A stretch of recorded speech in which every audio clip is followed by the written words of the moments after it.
এই ভুলটা সকলেই করি আমরা, হ্যাঁ? তাহলে এই যে দেখেন আলিফ লাম জবর আল, লাম জবর লা। এখানে দেখেন আলিফ লাম জবর আল, কিন্তু লাম জবর লা না হয়ে ল হবে। কি হবে? ল হবে। কেন হবে? যে এটা হচ্ছে আল্লাহ শব্দ।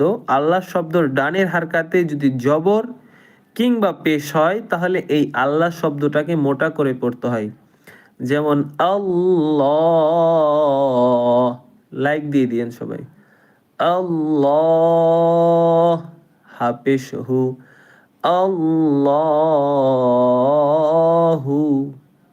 কিন্তু অনেকেই পড়ে কি আল্লাহু। আল্লাহু বলা যাবে না।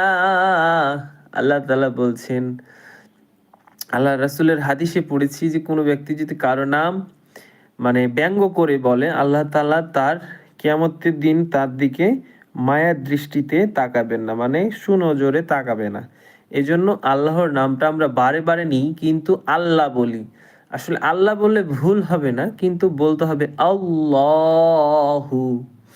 বলতে হবে কি আল্লাহু। সবাই আমার সাথে বলেন আল্লাহ।